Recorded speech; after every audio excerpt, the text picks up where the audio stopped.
Assalamualaikum warahmatullahi wabarakatuh. Perkenalkan, kita dari kelompok 4 akan menerangkan tentang membangun kepercayaan diri dan menyampaikan yang kreatif. Poin yang pertama adalah definisi kepercayaan diri. Andries Barbara yang menyatakan bahwa kepercayaan diri berarti yakin terhadap kemampuan diri sendiri, yang berawal dari tekad pada diri sendiri untuk melakukan segala hal yang diinginkan dan dibutuhkan dalam hidup ini. Kepercayaan diri sering disebut sebagai kunci utama kesuksesan. Individu yang memiliki kepercayaan diri yang baik akan mudah menyesuaikan dengan lingkungan. Tidak semua orang mempunyai rasa percaya diri yang baik. Bahkan orang pandai secara inteligensi belum tentu memiliki rasa percaya diri yang baik ketika berada di lingkungan barunya. Nah teman-teman, sebelum menjadi seorang public speaker atau seorang pembicara, ada beberapa hal yang harus kalian persiapkan untuk menunjang kepercayaan diri kalian dan juga kenyamanan kalian. Nah, kenapa harus nyaman? Karena seperti kalau kalian memakai jas atau dasi atau pakaian rapi lainnya, itu bisa menambah kepercayaan diri kalian dan merasa karena itu dihormati oleh audiens kalian. Nah, ada beberapa cara juga yang bisa digunakan agar kalian itu tidak kaku atau tidak break di depan publik atau di depan audiens kalian. Nah, ada beberapa cara yang salah satunya adalah dengan kalian tidak boleh berbicara di depan umum dengan perut kosong nih. Nah, mengapa? Karena dalam keadaan perut kosong, kalian akan tidak merasa nyaman gitu, akan merasa gelisah dan pastinya akan sakit perut gitu ya.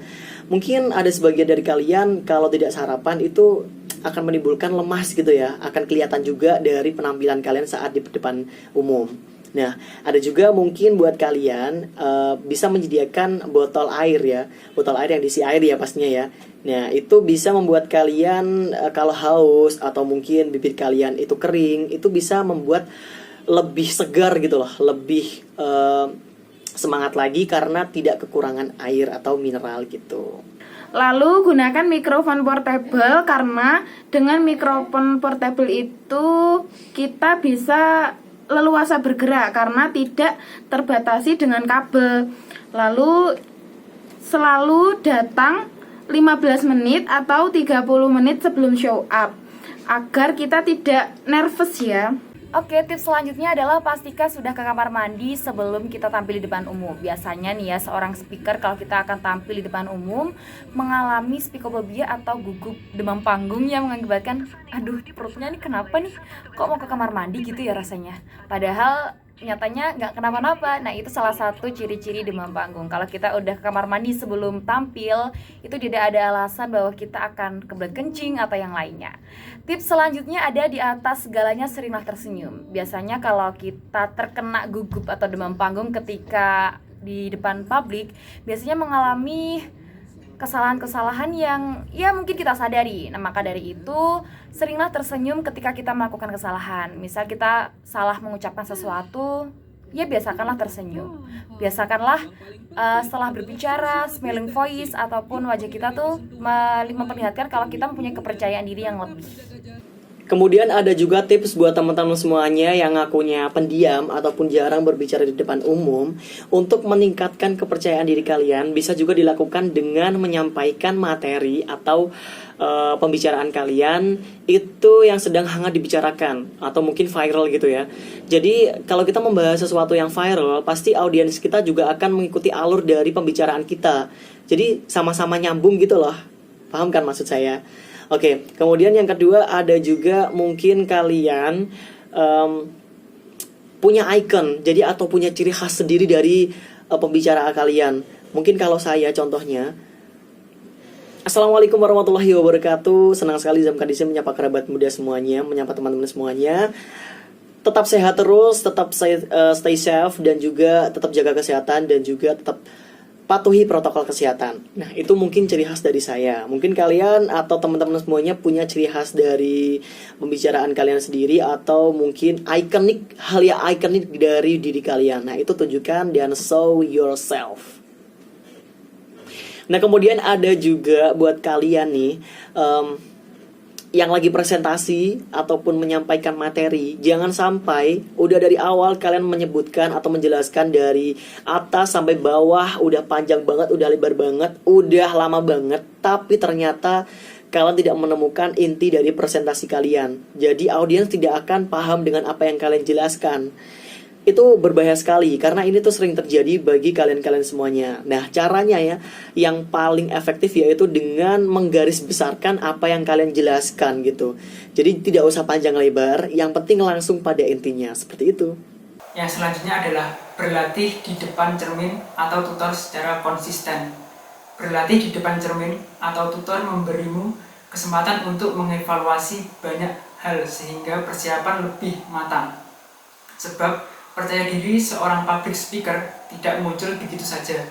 Butuh banyak latihan secara real maupun privat. Dan yang selanjutnya adalah tetap audiens dengan keberanian penuh. Semakin berani menghadapi ketakutan, semakin besar rasa bangga yang timbul. Keberanian menatap audiens mampu meningkatkan rasa percaya diri saat di depan umum.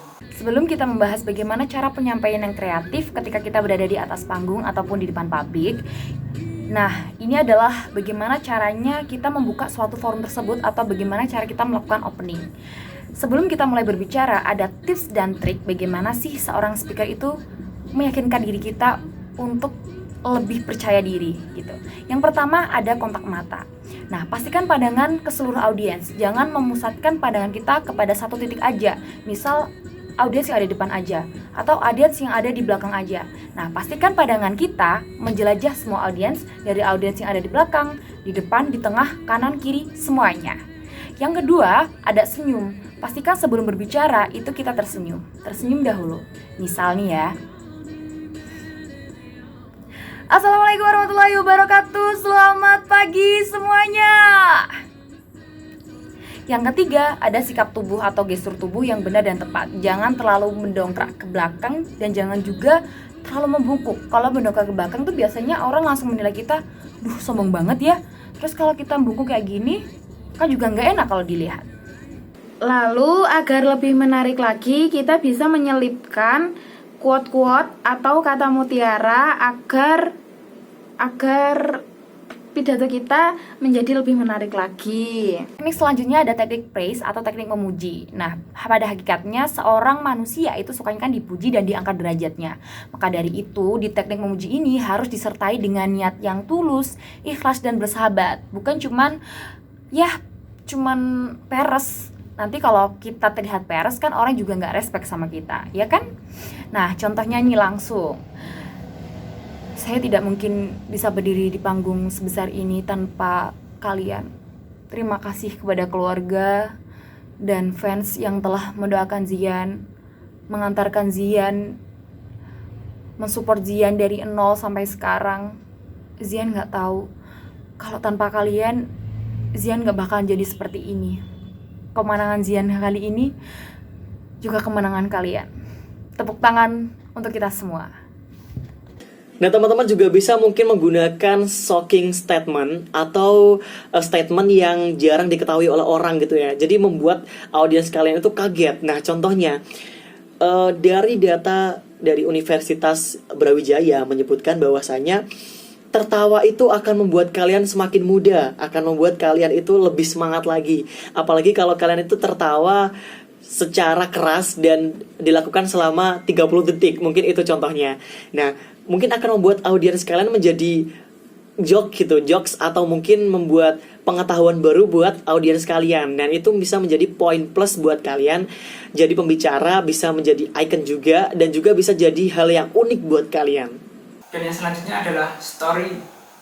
Menceritakan kisah yang menarik yang berkaitan dengan tema atau materi yang akan disampaikan dan disajikan dengan bahasa-bahasa yang menarik. Karena pada dasarnya manusia suka bercerita dan suka mendengarkan cerita. Dan kita juga bisa menyiapkan visual impact, misalnya itu seperti PowerPoint atau benda-benda yang bisa menunjang kualitas pidato kita. Nah, selanjutnya adalah teknik menyinggung peristiwa setempat. Teknik ini lebih mudah dan lebih spontan, dan juga teknik ini biasanya digunakan untuk acara-acara resmi. Misal ada acara peresmian gedung, terus kemudian ada acara hari besar nasional. Contohnya, hari ini adalah hari yang sangat bersejarah buat kita, karena tanpa perjuangan beliau, kita tidak bisa berdiri dengan aman, nyaman, sejahtera di sini. Maka dari itu, kita patut mengapresiasi perjuangan-perjuangan beliau yang telah menyelamatkan bangsa kita dari penjajah. Jadi yang pertama teman-teman itu harus introduksi diri atau perkenalan diri. Mengapa kalian harus mengenalkan diri? Karena perkenalan diri ini adalah hal yang krusial atau hal yang penting untuk pidato kalian. Semakin audiens itu mengenal kalian, semakin tertarik juga mereka akan mengikuti pidato kalian. Jadi teman-teman, memperkenalkan diri itu wajib dan juga sangat penting. Tapi kalian juga harus hati-hati, karena jangan sampai dengan memperkenalkan diri kalian, kalian itu tidak menyinggung perasaan dari orang yang sedang mendengar pidato kalian. Atau mungkin kalian terlalu menyombongkan diri, itu juga tidak baik. Contoh perkenalan diri yang baik dan benar itu bisa seperti ini. Halo teman-teman, nama saya Izamkan, saya dari IAI Negeri. Saya kuliah jurusan KPI dan saya sekarang semester 5.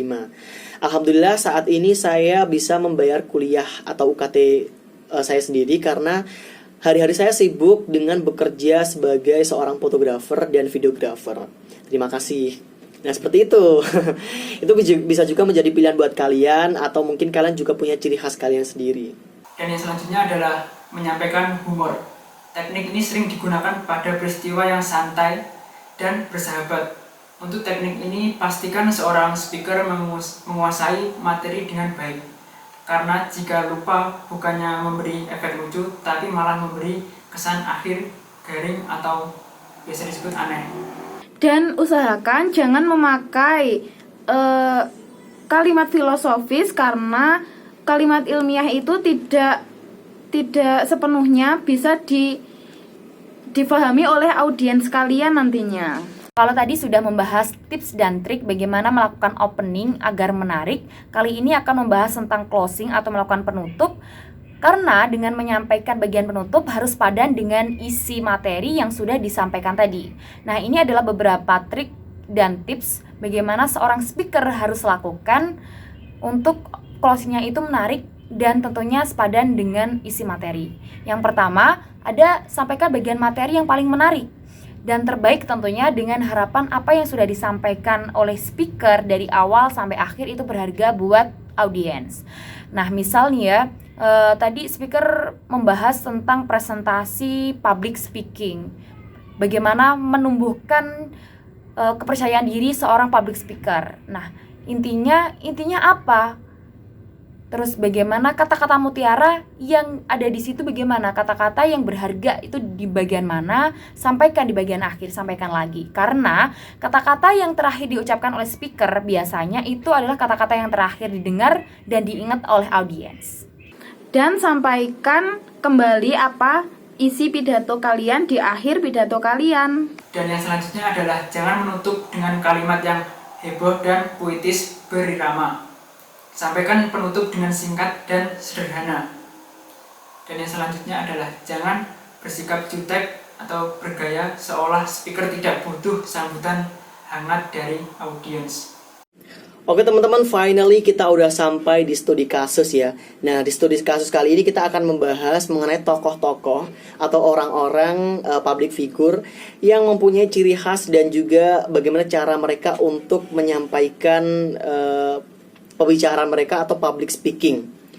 Oke, yang pertama ada Soekarno. Nah, Soekarno itu kita tahu ya bahwasanya Soekarno itu punya ciri khas. Kalau dia itu berbicara atau dia itu berpidato, dia itu seperti berorasi, seperti membakar semangat dan juga akhirnya akan mempengaruhi audiensnya untuk ikut serta merasakan emosi ataupun merasakan apa yang disampaikan oleh Soekarno. Nah, tidak menutup kemungkinan juga bahwasanya Soekarno dulu itu juga sering berlatih di depan cermin nih. Nah, mengapa berlatih di depan cermin? Untuk melihat seberapa ekspresifnya kita. Karena ekspresifnya kita atau dari mimik wajah kita itu bisa mentransfer apa yang kita bicarakan nih. Contohnya aja kita mempunyai atau kita menggunakan wajah yang senyum atau wajah yang ceria saat menyampaikan sebuah pidato. audiens kita juga akan merasakan kalau kita tuh sedang bahagia, kita tuh sedang merasakan senang seperti itu. Nah, ada juga dari Presiden Amerika Serikat dulu, yaitu Barack Obama. Nah, Barack Obama juga tidak menutup kemungkinan dia tuh juga mempunyai public speaking yang bagus. Dia tuh juga mempunyai ciri khas bahwasanya apapun yang dia bicarakan ataupun apapun yang beliau bicarakan pasti akan mempengaruhi audiensnya. Kenapa? Karena selain dia riset, selain dia memiliki ilmu pengetahuan yang lengkap, yang bagus, yang banyak, dia juga mempunyai karakteristik suara dan juga cara berbicara yang bagus. Jadi statement-statement dia dan juga kata-kata dia sama seperti Soekarno, dia juga akan bisa mempengaruhi orang banyak gitu. Seperti itu. Beda sekali dengan Kalista Putri atau finalis Putri Indonesia yang kemarin. Karena kita tahu ya bahwasanya Kalista itu ditanya soal Pancasila, tapi ternyata jawaban dia itu tidak sesuai atau salah gitu. Dia tidak bisa menyebutkan sila keempat dan kelima karena dia gugup. Mengapa gugup? Karena hasil dari penelitian kami bahwasanya si Kalista ini tidak mempersiapkan jawaban itu. Selain dia gugup, dia mempersiapkan jawaban-jawaban klise yang biasanya ditanyakan oleh Putri Indonesia di episode selanjutnya. Jadi bagaimana caranya menjadi cantik, bagaimana cerminan cantik, tidak terlintas di pikiran dia bahwasanya akan ada jawaban seperti itu. Kita tahu bahwasanya Pancasila itu disebutkan oleh banyak orang atau bisa dihafal oleh banyak orang bahkan dari waktu dia itu TK. Tapi dalam kasusnya Kalista ini, dia itu kurang peduli ataupun agak mengentengkan. Sebenarnya dia juga akan mengentengkan soal Pancasila ini. Nah, sebenarnya dia bisa, cuma karena nervousnya dia, John juga karena dia tidak berlatih Pancasila, jadi akhirnya dia tuh kagok ataupun dia tuh jadi terkesan tidak hafal gitu. Dan akhirnya memang benar karena nervousnya itu, karena demam panggungnya itu. Sebenarnya bukan demam panggung sih, sebenarnya kita artikan juga kaget, shock gitu. Dia shock, jadi akhirnya menguncang psikologisnya dia. Akhirnya dia tidak hafal dan akhirnya gagal seperti itu. Nah, jadi intinya teman-teman, untuk public speaking yang bagus, untuk public speaking yang memukau, sebenarnya ada beberapa cara atau beberapa tahap yang bisa dilalui nih ya. Seperti Soekarno tadi berlatih di depan cermin, kemudian ada ciri khasnya yang berorasi. Ada juga Barack Obama yang juga mempunyai ciri khas dan juga statement-statement yang bisa mempengaruhi banyak orang gitu. Berbeda dengan Kalista tadi, ada pembelajaran kita bahwasanya kalau kita tidak mempersiapkan materi kita secara matang ataupun tidak nyaman ataupun tidak tahu dengan materi apa yang kita bawakan, kita akan gagal gitu. Seperti itu teman-teman.